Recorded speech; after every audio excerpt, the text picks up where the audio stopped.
back in the day, we were misters, and it was like, no, you're not doctors because you're not doctors. And then all of a sudden, when was it? Like mid-90s, we became doctors, eh? Yeah, boo. Boo. Yeah, I know. Just like overnight, Connor had I would love to have that over you two. I would love to have that over you two. Sorry, guys, could you call me doctor, please?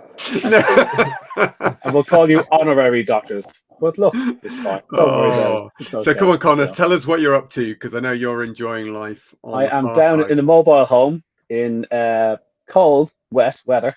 It's not too bad. It was kind of half sunny today. You know when you go down the beach and you think it's not hot today, it's not sunny. You spend an hour or two on the beach and I can feel it. And I've been on the beach for an hour or two, so it caught me.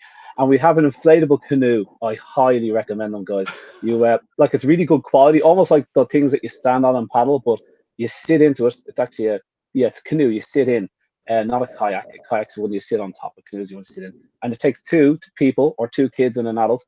I'm going up and down the river, or I can go out to the sea. It's just can I just say, okay, the one thing you've got to be careful of, as soon as you've got an inflatable, okay, and you go out to sea, it might seem like a great idea, but as soon as the wind suddenly changes direction and it's offshore, you will end up 5 miles out. I got it. Yeah, I got it. And but also, you don't do that. Want to be chopping your fish for bait on the side of the canoe with a really sharp Stanley knife. I'd suggest that's probably not a good idea, Connor. Yeah, this is fantastic. I'm just going to get Elaine to hold a rope to the top of it like you do with the kids, and she can just drag us around. I think that would be a great holiday. So 2 weeks of this is well, no, it's not 2 weeks. It's 10 days. My house is only up the way. I can nearly see it from the beach. So I don't need this. You didn't go home for this podcast, so we've got really useless sound for. Yes, sorry. I won't be doing much talking tonight, because have you anything to say or do before we bring on our guest, guys? Is there anything? We've got the wonderful Victoria Unt from Switzerland. Connor, I'm going to let you introduce her, but just to say, I've just been camping in the most beautiful campsite. It's a tiny little valley. I'm not even going to tell you where it is, because otherwise everyone will go there. And we had 10 days away, and it was just fantastic. The weather was generally pretty good. We were camping with the kids and had an amazing time. So missed you last week, and so, but it is quite nice to be back. So how about you, Brent? Any news? Well, we've just been working really hard on the Health Sensei side of things. So hard, in fact, that bless Rowan's put himself in hospital. Good luck to him. I know that he's not again. He's got himself a perforation, so he's. I don't believe it. Bless him. So we wish him all the best. He's going to have a week in hospital, hopefully a recovery. But they've just managed to release the podcast on HRT, why you might have struggles with estrogen excess and weight gain. So there's a great podcast. Go over to the Health Sensei, visit that, just like it and go through. Great if you've got any family members that are struggling with HRT, mothers, grandmothers, wives, whatever. It's worth a great listen. Okay, great big podcast over in the States. Cool. Blue Vale Meadows says nothing over on Facebook. Question mark. Well, that's always the challenge, isn't it? No, it looks like it's going. No, that's interesting. Guys on Facebook, if you could just shout if you can see. And guys on YouTube, please just shout. YouTube definitely can see us. And it looks all live on Facebook. We won't restart, because it's going out as podcast. It's going out on YouTube and Facebook. We're just going to have to sort this out, because it keeps and we can re-release the video. Yeah, we can re-release the video, so they can just jump to YouTube for the moment. They know what's happening. Facebook have experienced this a number of times, so I think we just keep going on, guys, as if they're cool. Yeah. We've got the video. We can share it. Big thank you to the YouTubers, and if you can smash that like button, and if you can share, that'd be good. Lebo's friend says not working on Facebook as well. There you go. Well, maybe is that a US thing? Maybe I'm going to post on Facebook saying, guys, just go to YouTube. Everyone knows how to work YouTube. That's all good. Right, we're going to bring in our star guest, and hopefully this will work properly now. So Colleen O'Hara says, I can never get you live on Facebook. So it sounds like maybe it's a US thing. Ah, the wonderful Victoria Unt, Dr. Victoria from Switzerland. I don't know a lot about you, but I think you've been speaking to Connor a wee bit. Connor, do you want to do a little intro for Victoria? I first met Victoria as the most highly regarded natural vet in Switzerland. Not to bring you down a peg, but there's not a lot of natural vets in Switzerland. Ouch! But you are the best. And you were at the conference with us, and everyone was speaking very highly of you. You are one very highly qualified natural vet, and we'll go through all that. But I believe you're English born, and it always strikes me you've got such a Swiss accent that you spent quite a long time in England, that you picked up. You must have Swiss parents. So do you want to tell us the start? I believe you grew up in England. You're English Swiss. I mean, you since became a Swiss resident, did you not? So do you want to tell us the start to that? You started in England? Yeah, so I was born in the UK to British parents. Grew up in the south in Dorset. Typical upbringing of, I guess, for a vet, had horses, dogs, didn't have cats. Moved to London for vet school, studied vet school, did an internship in equine at the RVC in London again. Then did a PhD in biomechanics of horses, and then decided that actually I didn't want to finish the PhD, so I never did it. And got an opportunity to come and work in Switzerland for the International Equestrian Federation as a vet advisor, working in horse sports. So that's how I ended up here. After a few years at the FEI, decided that I wanted to stay in Switzerland but not stay with them. So decided I better figure out how to practice in Switzerland and get my degree authorized here. And that's what I did. Well, learned French along the way. I didn't speak French when I arrived. Wow. Very good. Very clever. Because I assumed you were French when I was talking to you. I assumed you were Swiss when I was talking to you, but because you're fluent in that. But like the bit in the middle you've skipped over there, which is incredibly impressive. What were you doing at London Olympics? Tell us about that bit for the FEI. What were you doing? So basically, as the international federation for the sport at the Olympics, our role, or my role particularly as a veterinary advisor, was to take care of the health of the horses and make sure they're not being abused. Basically, make sure that those sports horses are not being doped, not being hypersensitized, if we can put it like that. Make sure that everything goes to plan from the federation's perspective, and the show goes on.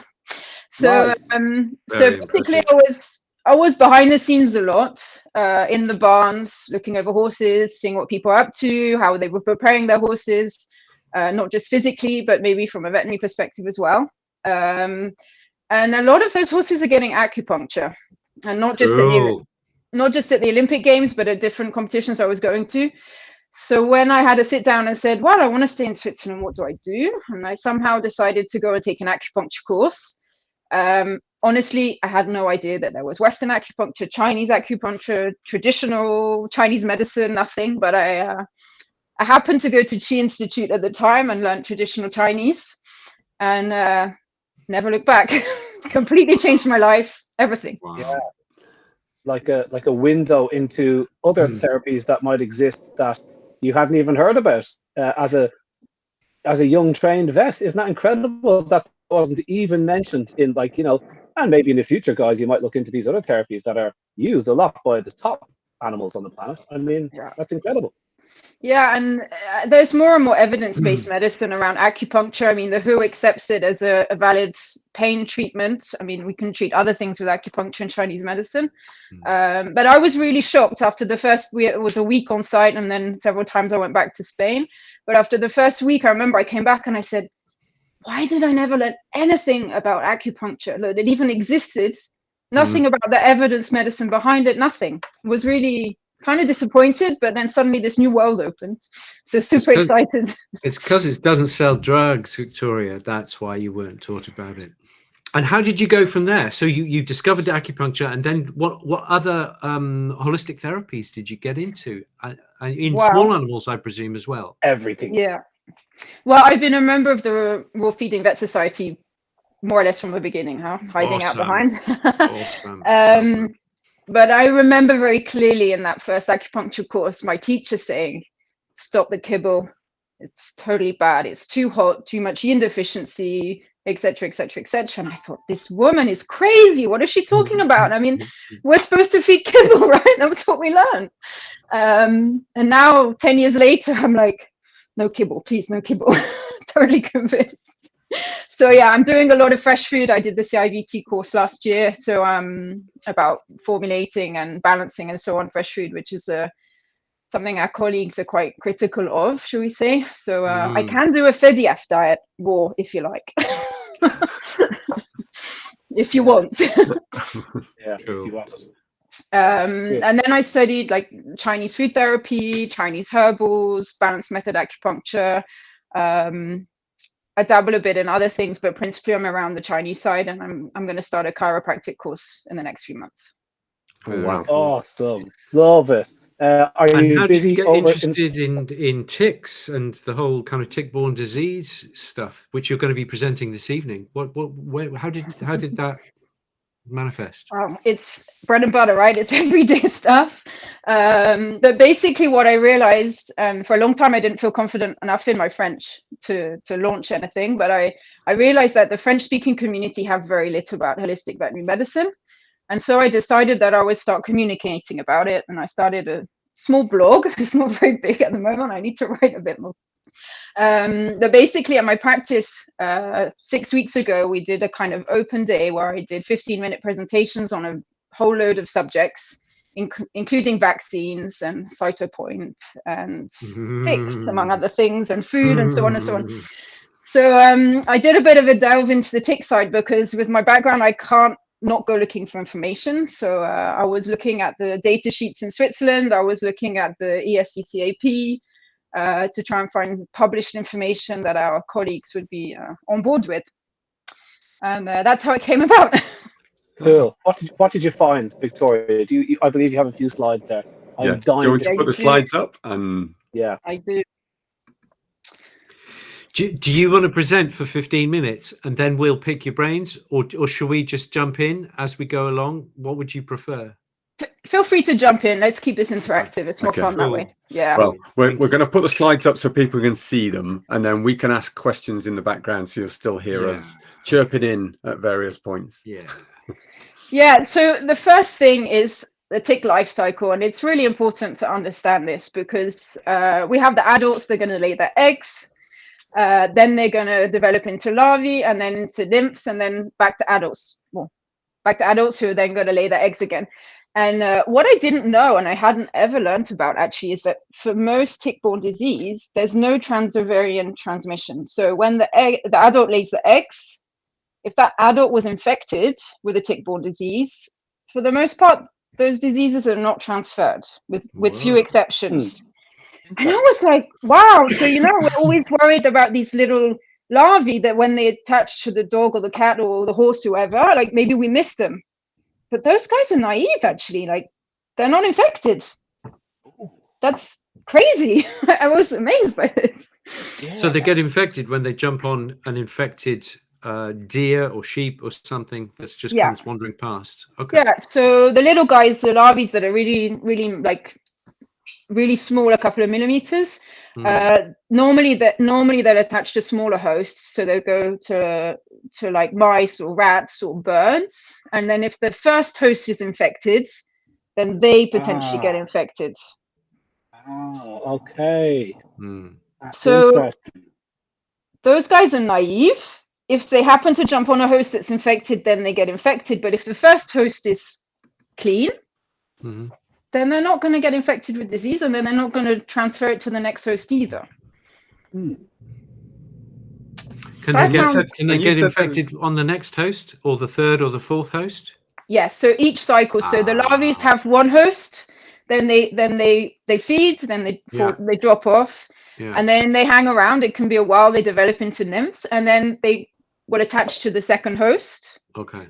And then they feed. So if the second host is infected, they get infected, or maybe they even get infected with multiple diseases. It's possible.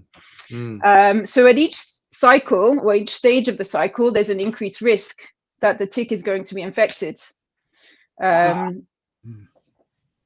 So when you see the adults attach, they're easier to see, right? They're bigger, and when they're full, they're like 1 or 2 centimeters, or sometimes even bigger than that.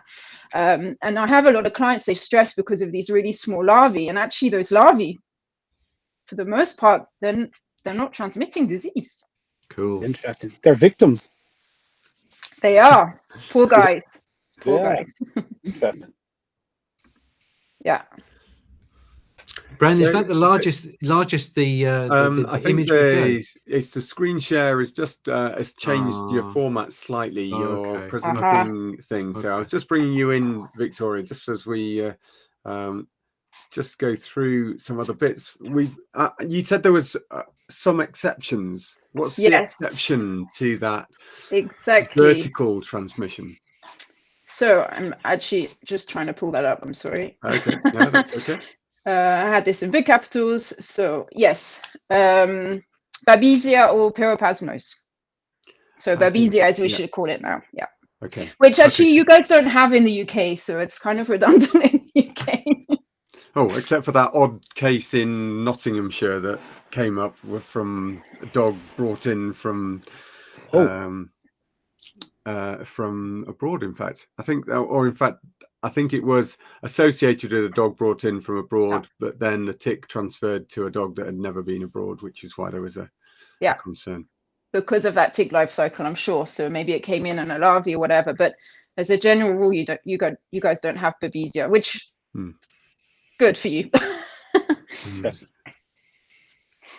Indeed. So it's very much more about the risk of the fact that ticks do not feed just once and then fall off and lay eggs, and that's it, and that's the end of them. It's the fact that they will go back and feed again, and each time they're going on to a host, there's a risk that they've picked up from the previous host, especially if that's a deer or some other wildlife that's got that tick-borne infection, and they are then transferring it on to you. And if you're in that line, whether that be human or dog, then there is a process. Now, it's not instantaneous, is it? Because this is what most people are worried about. It's that as soon as they latch on, oh my God, that's it. So tell me, what's the process once those ticks attach? Well, first of all, they need to find their host. So they'll start calling on the host. And if the host is not particularly attractive to them, then maybe they don't even stay on that host. I mean, I've been out for walks with my dog and I come home and I find a tick on my partner and he did not come with me. So, they can jump for a ride. It doesn't mean they're actually going to choose that host. Maybe they're going to use it as an opportunity to find another one. But then they kind of wander around for maybe 20 minutes, 2 hours, depends. They definitely don't jump on immediately.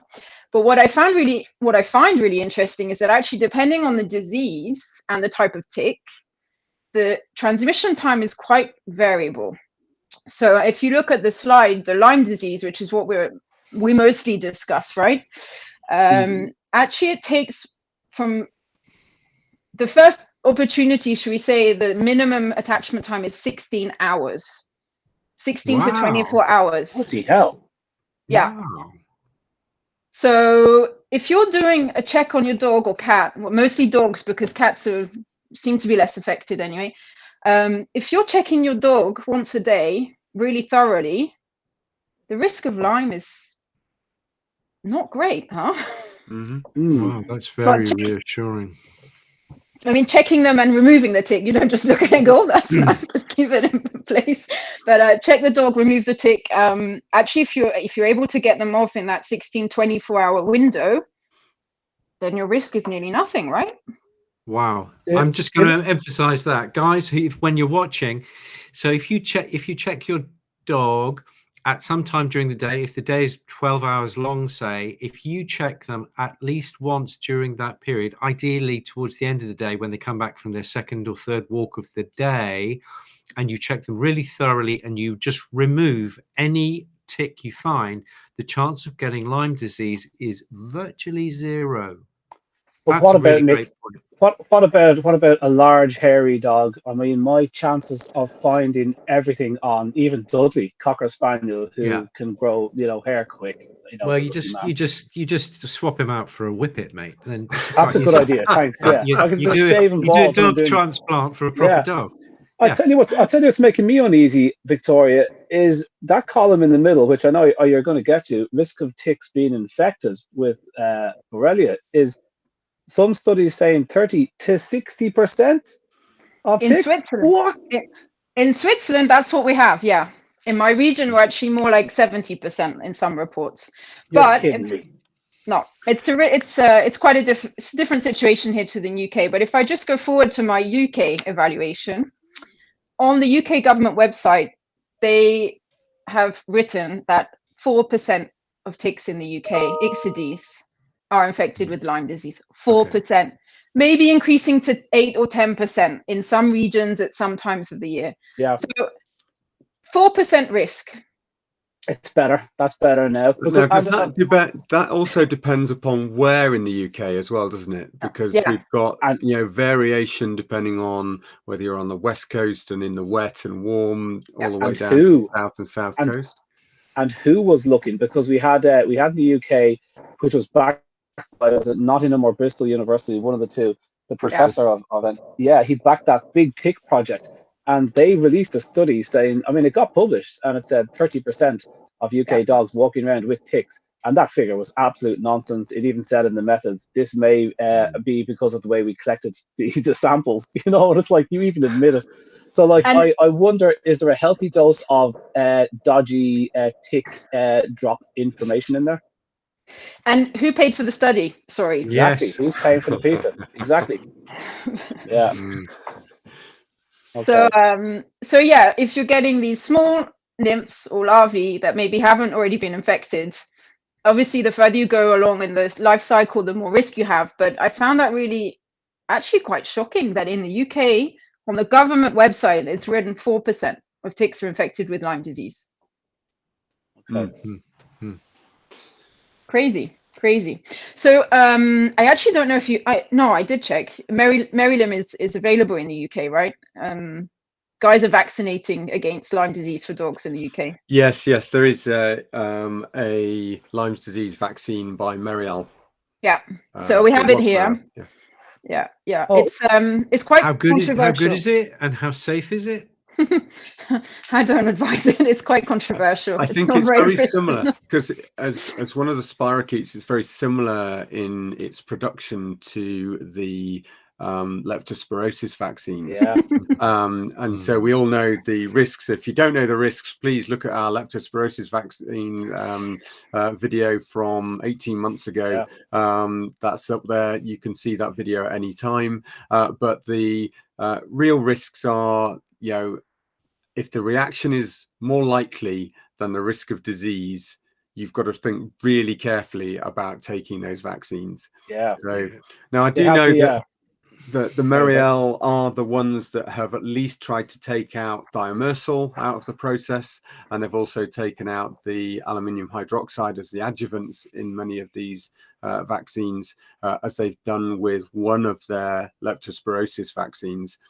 In the Eurocan L multi, and I believe, talking to them, that's what they tried to do with the Merilim. But you may know different, Victoria. I don't know whether you've come across that. Do you know what the reaction rates are even? I didn't look, to be honest, because I with the risk so low. Just avoid it anyway. And you need to look at the disease severity as well. I mean, it's nice to talk about, okay, there's a risk of the tick being affected, 4%, nearly 70% in my region. Okay, but what if my dog gets Lyme disease? What does that actually mean? And 95% of dogs are asymptomatic.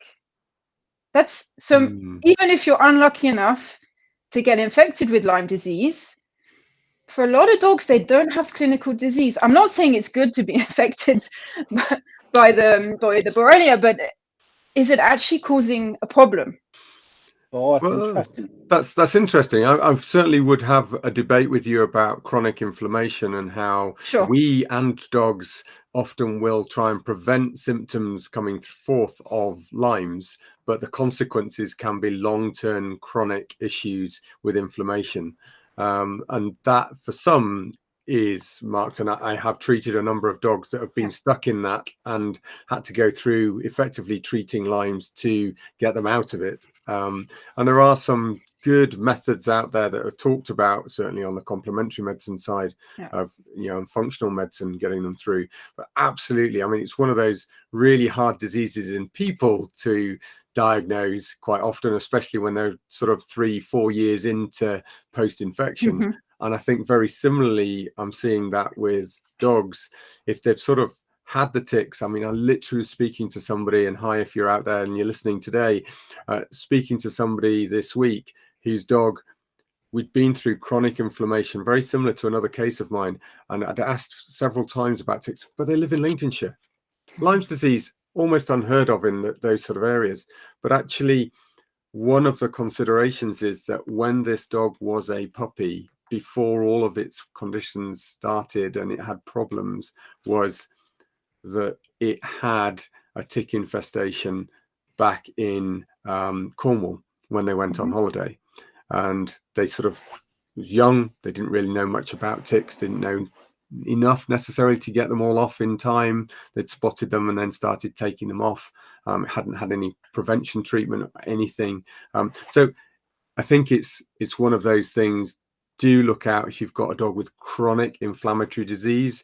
What history does it have? It's not just Lyme's. I mean, especially if they've been abroad, there's all sorts of weird and wonderful tick-borne diseases over in Europe and in the States. So do have that chat. Is that not a chicken and egg thing, Bren? If you're going through a chronic illness or you're suffering some sort of autoimmune disease and force field plummets, then if you're walking around with the parasite that it's a whole terrain thing that we all know. This debate we've brought up a lot of times. A lot of people walking around with Giardia, they don't have that vicious gastrointestinal upset, but when the time is right, up it comes. We could say that about lots of things, all sorts of strange diseases, and when they measure it. And Karen Becker was also mentioning that you have the antibodies, like it doesn't mean you're fighting an infection at all. So I wonder which one of those comes first. You've got this chronic inflammation, chronic sickness that's gone undiagnosed, and then Lyme just says, "This is good for me. I'm going to have a go." So that is on the leptospirosis bit. A Swiss study, thanks to you guys again. 300 dogs, 290 of them were adequately vaccinated for leptospirosis. So 290 of the 300 cases were within their year of leptospirosis jab, and they still got the infection. Because vaccinating against a bacteria is very tricky. It wanes quickly, not like a virus, which we take it once and challenge studies 7-9 years later, you're still fine. Like our MMR jab, we don't keep taking it every year. But bacterial shots, like your Lyme disease, like leptospirosis, they are much riskier. So you have side effects, you have the lack of efficacy. It's like, that's a big way up whether that was risky. I didn't even know there was a vaccination. And that study you referred to actually was when we had what we call the L4, which is the equivalent of L2 lepto vaccine in the UK. And then they brought out the quadrivalent, which protects against 6 serovars. And so all of the Swiss vets were advised that they should start the vaccine again, do 2 doses, following that study. Oh, wow. Yeah. And who did the study? Yeah. An independent researcher, I'm sure, Brent. So Alexandra Topic, who I think I know, but she said there are phenomenal Chinese herbs for symptomatic treatment of Lyme. Victoria, so there's 2 things. Number one is, what do you do to protect dogs from ticks and Lyme's, Borrelia? And number 2, if they do get it, what do you do? Well, it depends. That's always the first answer, right? Protecting from ticks. Generally, what I advise is avoiding the heavily infested areas during the periods of the year when they're the most active.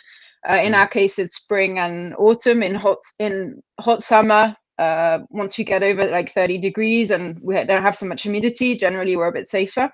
But I use either products in the food or essential oils or repulsive products, collars, medals, different solutions. Depends on the individual dog and what the owner wants to do, to be honest. And then I have them brush the dog over when they come back from the walk. So if there's any ticks running around, then hopefully we're brushing them out before they get in the car or before they get back in the house. And then have them check at least once a day, ideally twice a day. And then if you find any, then you obviously remove them. I actually have more cases of anaplasmosis. So I do the 4DX IDEX testing, as I have a lot of dogs that are unprotected. And I get a lot of positive anaplasma cases, but then when I check them clinically, no anemia, platelets are normal, no clinical signs. So they obviously get infected at some point, but those dogs up until now have always been doing fine. I haven't yet to treat a Lyme disease in Switzerland, despite these high percentages. What? That's how interesting. Very relevant. That's really interesting. And you said about medals, Victoria. Just I presume that's not like a Victoria Cross for bravery. Can you just tell us about? Can you tell us about the medals? Because I think I know what you're going to say, but just in case. Yeah, so it's these small medals that you put on the collar that you have to leave the collar on all the time for them to work. And basically they emit an energy that is repulsive to the ticks. So it avoids them attaching to the dog. How sciencey is that, or how unsciencey is that? Yeah. Okay. But that aside, do they work in your experience? The problem I find is most of my clients and myself, I don't want to leave the collar on the dog all day. So when he comes home, I take it off. So generally, I don't find that's the best solution. I have some people who say that they leave it on all the time, works really well, they're happy with it, they don't do anything else. So again, it's pretty individual. And I always say, do what works for you. Okay. There would be a very easy study in that, just to put 10 dogs with the collars on, 10 dogs with the collars off. Off you go into a tick infected area, bring them back in the day, count the ticks. I mean, except what's wrong with that? What's wrong with that? Right, Connor, you're going to have not the collar on. Me and Nick are going to have collars on. Okay, we're going to go into a tick infested area and just see absolutely. You guys are vets. You're going to pick them all off when you see them. So it's I feel, but the thing is, there are some dogs who are tick magnets, and there are some dogs who are more repellent to ticks. Okay, so you'd have to need a lot more than 10, because you may have 10 repellent dogs who come back with no ticks, even though they have the medal or not. So do you find that, Victoria? You've got repellent dogs and attractive dogs. Yeah, of course. So I have quite a high population of patients or non-patients, if they're in good health, that are fresh fed, so either raw or cooked food.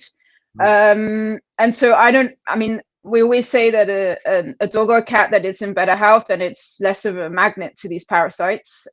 So do I see less of it because I'm mostly having those guys eating fresh food, real food? Maybe. Cool. Why do you think that is? Why is that, do you think? Natural defenses, natural odors, less interesting. I mean, parasites tend to go where there's problems, we say. How do they know? How do they know, Victoria? How do they know who's weak? I mean, when we talk about using the collars and the ultrasonic kind of like a sound, there's energy, there's scent, there's chemo, there's heat, there's carbon dioxide. Like, it hangs by its back legs from the top of a piece of grass and it's waiting. Questing is what they call it. But I literally had to do a quick Google before I came on, so I knew what questing was. And they still don't know of the 5 or 6. But, because if we said carbon dioxide, we were chatting before we came on. If we said it was carbon dioxide expulsion, we would say, ooh, dry-fed dogs, we know, breathe out more carbon dioxide, thanks to Nick's finding of that cool study, than raw-fed dogs. So that would be interesting. But what kind of waves are you giving off if you're a sick creature that a tick could pick up, and how does he pick it up? We've got people like Anaheim Bjorkman in Helsinki who've got dogs who can pick up cancer way before the blood tests. That's the scent, though. Yeah, no, but the scent, maybe there's a scent thing. Maybe there's a pheromone thing. When you feel ill, you smell different. Maybe that's Yeah. it's that kind of thing, you know. Or if you like, if you're really anxious, your sweat changes and you smell kind of sour. Yeah. So maybe there's that kind of thing going on with sickness. Yeah. And- Okay. That in the old days, doctors used to smell you, didn't they? I'm talking like 100 years ago. They'll go, you I smell still like you've got do. diabetes. You do, yeah. I do. smell my guy. Yeah. Okay.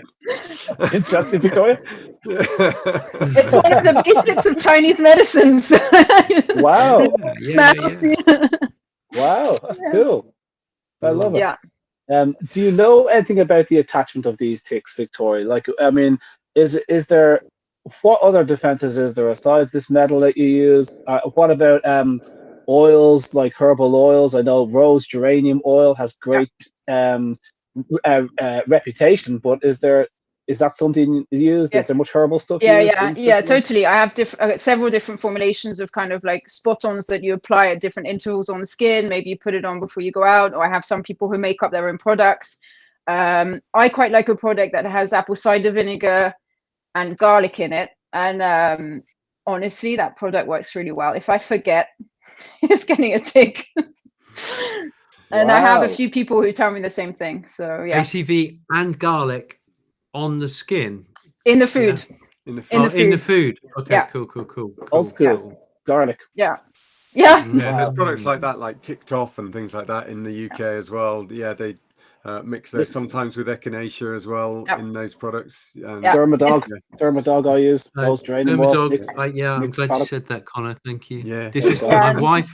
My wife makes the topical though, isn't it? It is a topical. Yeah. It's cedar, rose geranium, cedar, and lemongrass. Yeah, it's nice. We use it for our children. Yeah, as cheap as chips, that product, guys. Martina also says that there's Dr. Karen Becker's spray works over in the States. So, you know, just vanilla. Based on vanilla. That was an interesting. Actually, that's in their book, isn't it? It's Interesting, guys. Do you notice that actually perfume smells different on different people? What? Yeah. No. Yeah. I kid you not. Yeah. Listen, all the women watching this. Can I just warn you not to share your wife's perfume and with... all the guys will be going, really? No, but yeah, if you get 10 people and you use the same scent on 10 people, they will smell different. Oh, that's interesting. I think we should try that this weekend. Yeah, I'm going to the pub later actually, so I'm going to try that. Yeah, so a bit of Chanel number 5. Up a lot of women in the It's not weird, Elaine. It's not weird. It's science. It's science. Brilliant. Victoria, did you do any? Do you know anything about how long it takes these tick products, these chemical spot-ons we're told to use? That probably not a whole heap of us are recommending here at the moment. So far, nobody has recommended them yet. Do you know how long they take to affect the tick and get rid of them? These guys you're talking about, right? Yes, these guys. Yeah. Now we're talking. What do you know? So what I know is that about 2/3 of dogs that are treated with them are going to have side effects, which is quite shocking. Seriously? Whoa. 2/3. So a lot will have diarrhea, vomiting, or GI signs, hence why it's advised to give with food. But then also on the listed side effects, then we have like itching, redness, inappropriate urination, PUPD, so drinking too much, peeing too much, urinary incontinence even, lethargy, anorexia, inappetence, convulsions, muscle tremors, ataxia. And that is what's listed on the Swiss data sheets when I put together all of the products from that group there. I mean, that's a lot of side effects, huh? Yeah, well, and 66%, that's crazy high. Yeah. These are for the Brevectos and the next guards of this world. Yeah, Brevecto especially, I presume. Yeah, because it's all of these guys, huh? All of these guys.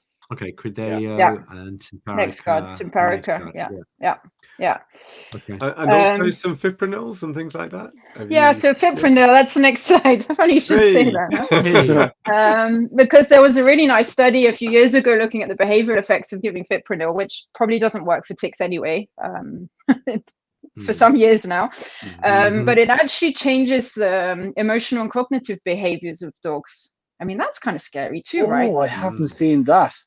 Oh, I want that study. Did you not see isn't there another Swiss study where they took is this the CSF from children that had other conditions? And I think what they found was that if they'd been in contact with a pet that had fipronil, they could detect it in their CSF of the Oh boy. Interesting. I did see that one actually. It goes just about everywhere.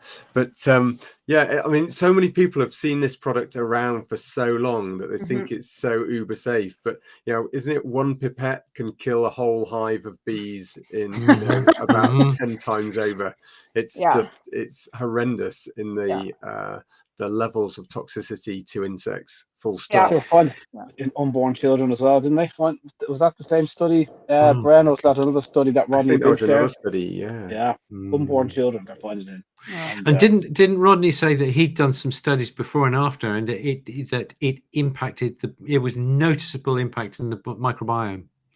Oh yeah. Oh, that's interesting. Yeah. Why wouldn't? I once had a client who came to me and said, if my dog is exposed to fipronil, i.e. frontline, she'll get fit. So I said, well, I'd suggest you don't use frontline. She said, no. If I use it on the other dogs and I don't use it on this dog, they still get fits. Yeah. I could believe that. It gets everywhere. It gets, including everybody in the household. But in relation to this transit time of disease from 16 to 24 hours that you said with Borrelia, with Lyme disease, was it? 16 to 24 hours before. Exactly. Yeah. 16 to 24 hours. So how long does it take these guys? Oh, here now this is it. Yeah. Yeah. So this is how it's written. This is how it's written on the Swiss data sheet. If you actually go looking at the published studies and so on and so forth, then those times, let's say, are high because they will have some effect earlier on, these products, but definitely not 100% efficiency. And so I think the Swiss data sheets is quoting the 100% efficiency. And actually, when you look at Bravecto, when you get to like 8 weeks, it's like 70% efficient. Whoa. So it's a lot of breakthrough potential, right? And by the time you're getting to 12 weeks, it's something like 50% or less even. So when you look at this, you say, okay, NexGard, it's 48 hours, Bravecto 12 to 48 hours, Credelio 8 to 48 hours, Simparica from 12 hours. Frontline, I couldn't find any data for. And Seresto is 24 to 48 hours. So that's not when you give the medication, like when you give the tablet or when you put it on the skin or whatever. That's once you've already given it the time to kill those ticks. Yeah. Okay, so that means they've got a window of opportunity because it was I can't remember the figures. Is it you've got 16 to 24 hours, yeah. Was it? Which means all of them there is a window of opportunity for the tick to bite before it's knocked out by the Bravecto or the NexGard or whatever. If you hit the road that day, if you go diving that day. And we have Ehrlichia here, and Ehrlichia can be transmitted in less than 8 hours. Okay. Yeah. Wow. Okay. And that's kind of scary, actually. So if you go back to the slide here, I mean, 8 hours. I mean, when those products came on the market, they were selling them saying 4 hours tick kill time. So I assume there's probably some effect. At least that's what the pharma were telling us. But that's what's on the Swiss data sheet. And they even say, like, as a caution, it's necessary for the parasites to have started their meal on the host to be exposed to the product. Therefore, risk of transmission of vector-borne diseases cannot be excluded. Oh, wow. It's written black and white on the data sheet. This product works really well unless it doesn't. Yeah, the tick has to start feeding to get a belt of the therapy. It's logic. It makes sense. Makes sense, right? Yeah. Never thought of that. Yeah. So that's what really shocked me is actually when I saw this time to really kill the ticks, like guaranteed tick kill time. And then I saw this tick transmission time based on really what's happening, like what diseases are present, how long do they take once they've attached, how long do they take to actually transmit disease? And with Ehrlichia, it's not really present in the UK unless it's a dog coming in from abroad. That's probably a bigger problem for us here, less than 8 hours. That's scary. And in the US, they have a lot of Well, they have several diseases, Rocky Mountain, that can be transmitted in like 6 or 8 hours as well. So that's more scary for us. But when you're looking at Anaplasma and Lyme, 16, 24, 48 hours for transmission, often asymptomatic. And I hear you, Brendan, like we can have these chronic infections for sure. And as you say, Connor, like at what point is it the chronic infection, or is there something else going on? At what point do Giardia and Borrelia lift their head and say, hi, I'm going to cause havoc now? But then I just think, okay, so actually the natural route is probably better. Or as good. As good, yeah. Less harmful, less risky. I think what we could say accurately is both are imperfect, most likely. Yeah. For sure. Yeah, it's kind of when you rely on the chemicals, when you rely on the spot-ons, you take your eye off the ball. It's kind of like when we did our sunscreen bit, guys, which I thought went down very well. You put on sunscreen, which I didn't do today because I kind of, after that sunscreen talk, I'm confused. But you put on sunscreen and then you leave your kids out in like 30 degrees for 2 or 3 hours. You would never do that if you didn't have sunscreen on. You'd leave them out for 20 minutes and got right, kids, and you come, get in out of that. You know. So what you do is you take your eye off the ball, and what we didn't realize was that there was a massive lack of protection from sunscreen, and so you are actually bombarding them with it because you laid on far too much confidence on the chemicals. And here we are with the spot-ons. You put a spot-on, no point in checking for ticks. It's got, you know, and no point being tick safe or tick aware or picking your times, picking your places, like you said. All that goes out the window because the chemical will protect you. And it's interesting. That is what you do. That's what it does to the mindset. You totally align it. It's very, very interesting. Yeah. We are already at 47 minutes here, guys. We haven't once said that we are RawPetMedics. You will find us on patreon.com. We'll have to chop this bit out and put it patreon.com/RawPetMedics. That's who we are. And we've just been talking to Dr. Victoria Unt. Dr. Victoria, do you want to tell everybody where they find you? We actually do another 10 minutes, Victoria, but we do it over on Patreon, which is just you won't notice anything. We'll just put this over, friends. Awesome. But where will people find you, Victoria? Where can they find you, this blog that you're writing now, and where do you want to send people? We'll also do it on the Facebook page a few times. Yeah, so I have a Facebook and an Instagram. It's Vétérinaire Holistique, it means holistic vet in French, Dr. Victoria. And the blog is drvictoria.vet. And you can register, and then when the articles come up, then we can send them to you. And then for the practice, it's Vet Équilibre, means balance in English. And I'm in Yverdon-les-Bains. Awesome. We're going to share all that. I got that email from you, Victoria, so we can blast it again from the. Thank you. Did actually this morning. Yeah, absolutely. And can people? Is it possible to speak to you without going to your clinic? Is it possible to do that? Are you doing any sort of telecommunications? Yes. You are. Yeah, I am doing a lot. Well, fairly regularly, I'm doing teleconsults. So people in France, in Canada, different places. Someone in Turkey recently. Great. Brilliant. That's cool. Great. Well, I think if we'll put those up on Facebook, we're going to share this video again properly in its full form on Facebook. And you've kindly offered to take this and subtitle it in English so that everybody could understand Connor, and in French so that everybody could understand us all. And I think that would be just wonderful. Thank you for sharing that, and thank you everybody for joining us over on YouTube Live. And we look forward to seeing you over on Patreon. As I say, go to patreon.com/RawPetMedics. Join us over there, and that video will be posted in about an hour. Don't forget, of course, you can also hear us on your favorite podcast. So listen out for your podcasts on just about every platform that is available, because we are flirts with just about every organization that will want to listen to us. You cannot get away from us, guys. So, I'm really sorry. Pete that's putting us out on Spotify, on Apple, on, well, as I say, just about every format you can think of. So please listen to us there, subscribe, like. I want to talk to Victoria about how she removes ticks. If we're going to be removing ticks every day, over on Patreon. Let's do that on Patreon. Twisting to the right, twisting to the left. Very important. Okay. Yeah. There you go. Yay. That's the Thanks, baby. guys. We will talk Yep. to you over on Patreon. We'll see you on Bye-bye. Patreon, guys. Thanks.